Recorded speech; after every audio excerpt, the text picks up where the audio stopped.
Hey, welcome to SundownSurmisings. Once again, I'm here with Pastor Daniel Gregory, and my name is Pastor Jeff Deming, or PJ, and we're glad that we can join you again for another chance to talk about our favorite stories in the Bible. Yeah.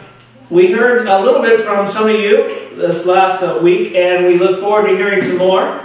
And just going out in faith there, as you can tell. Anyway, so for April 24, what I wanted to kind of look at was a story, one of my favorite stories from Matthew 17. So, if you have your Bible, look it up. If you have an electronic one, you can kind of pull that up at the same time too.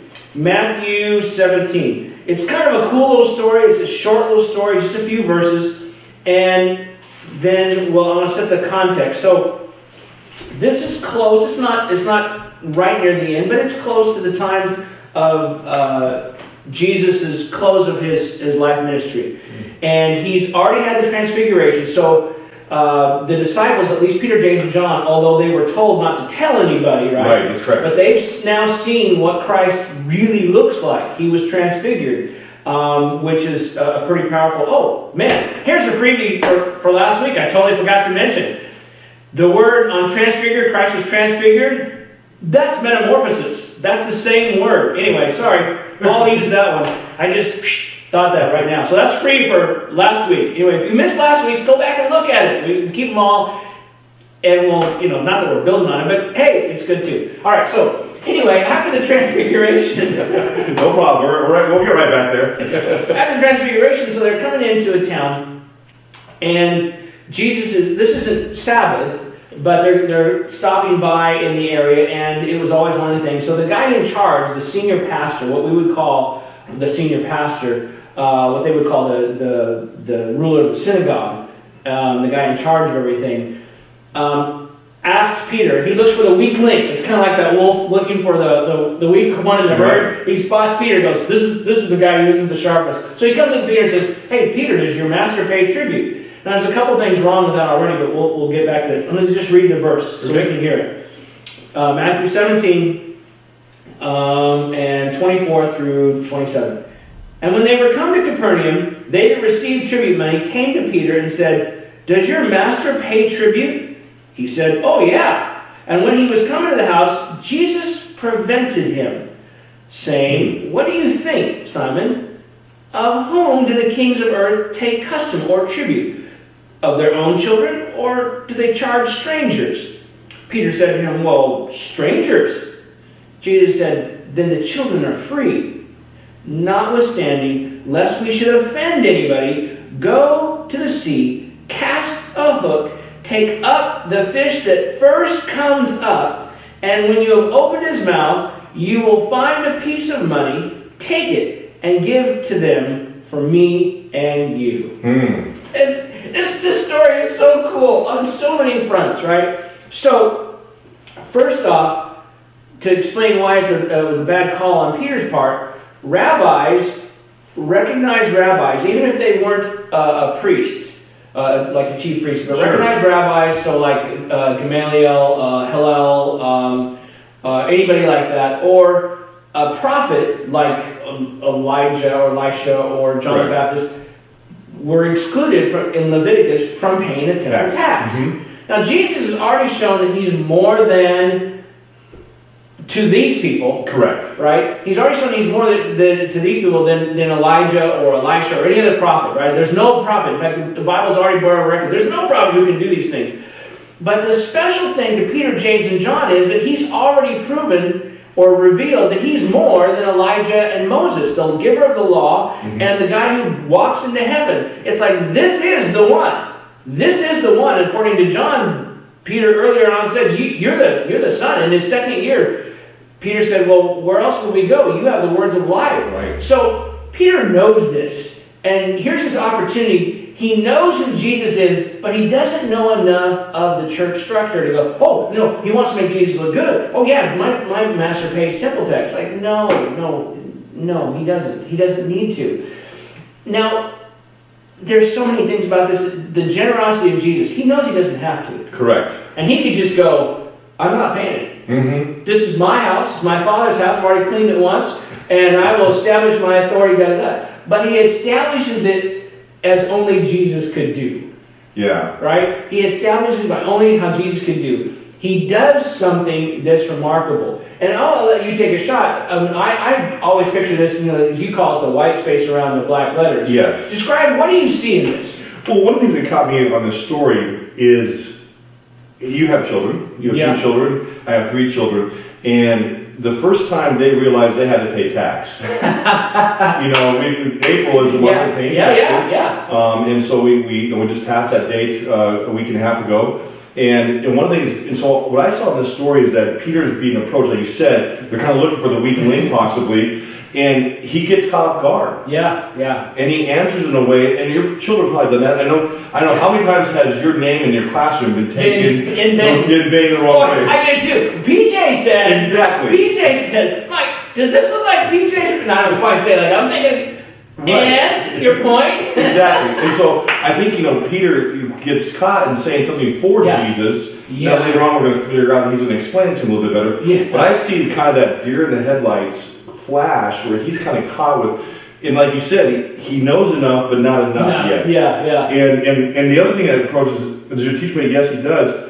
It went to the house, and what I also think in Peter, this is kind of his own journey, is that he's always trying to help Jesus. Yeah, that's true. And so I think this is another time where like I'm gonna help you. I'm gonna bail you out. Yeah, I'm gonna so that's and you know what? For those of us who are like that, it's just stories of Peter are such a reminder of what God, how he really looks at us. Yeah. And what he really sees of us. And so I think that's why this Peter always kind of attracts me.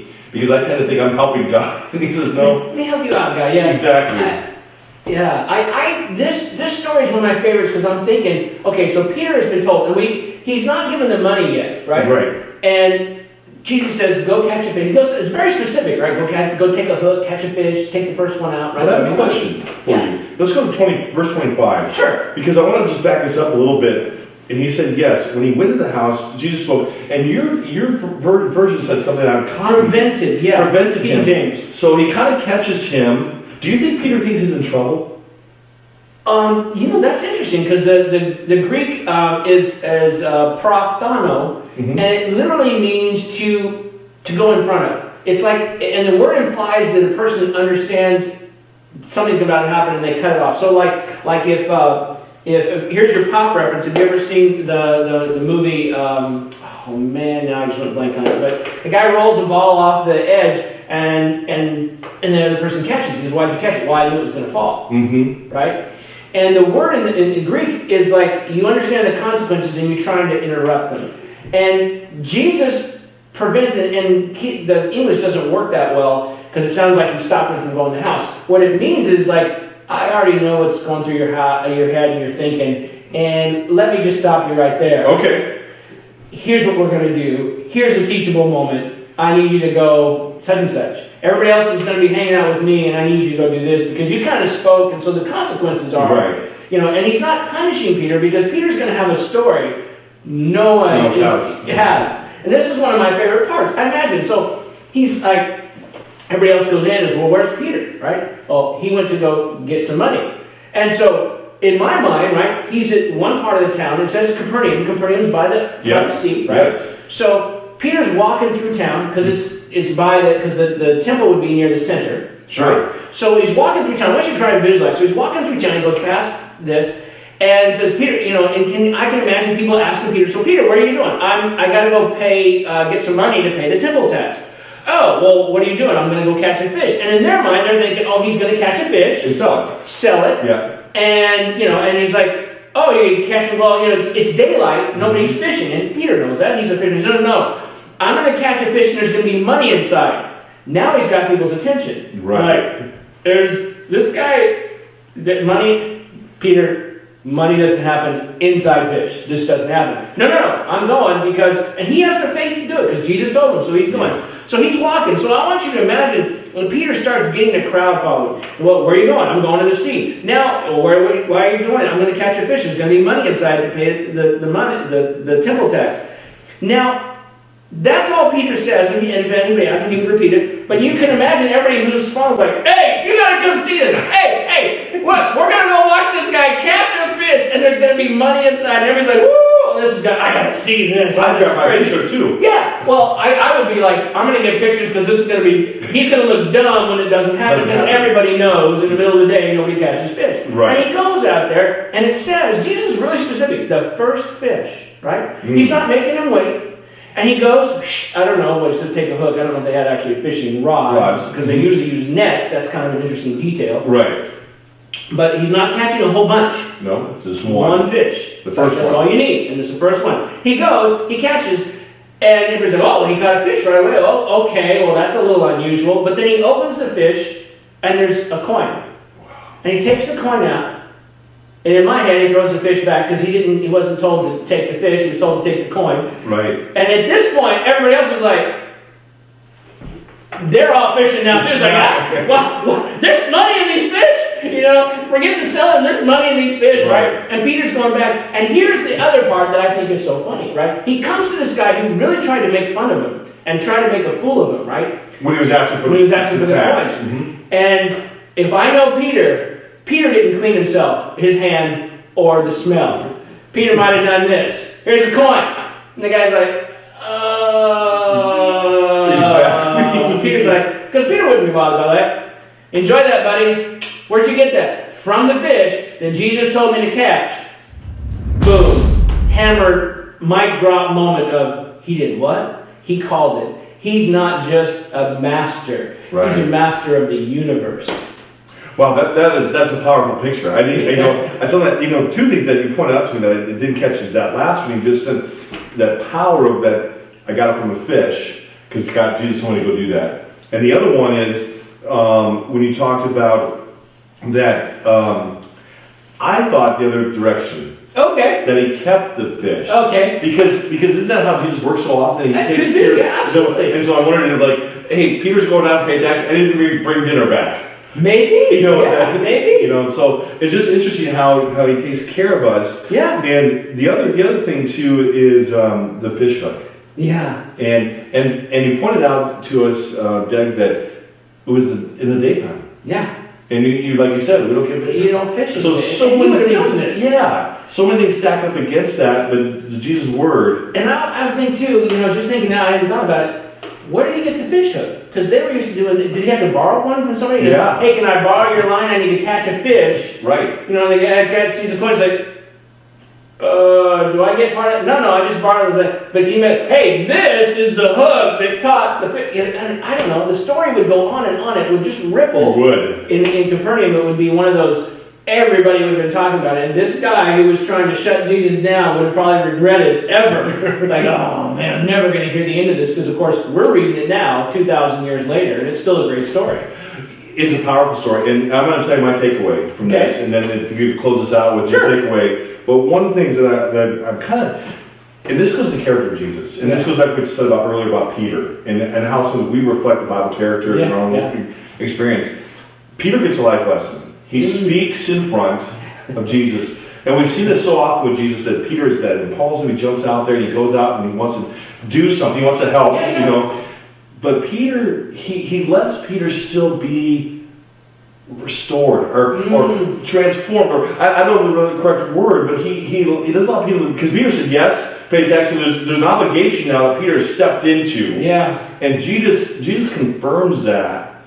No, I don't need to pay this, but I'm going to let you follow up with what you said. Does that make sense? Yeah. I mean, it's a way to solve a problem that only Jesus could do. Correct. I mean, because it saves Peter's dignity. He learns a lesson.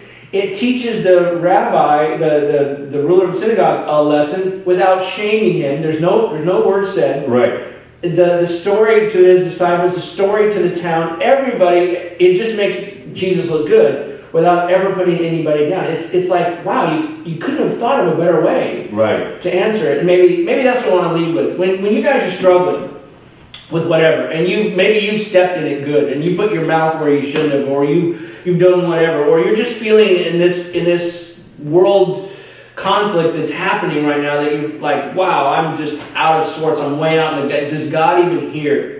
This is the same Jesus that hears you now. This is the same Jesus that can do those kind of miracles, who can be that specific, who can see what you're going through, who knows what you're going through, and will find a way to lift you up, will never shame you.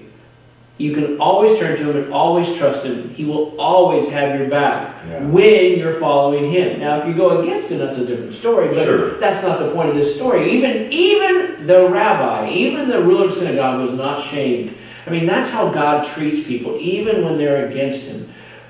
Wouldn't you just want to fall in love with somebody like that? Somebody who has no ego to grind, who just is awesome. That's what I hope to leave with.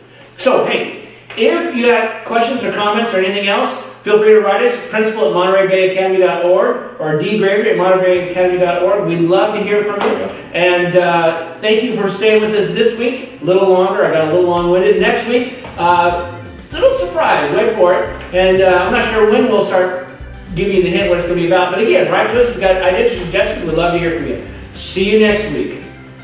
Bye.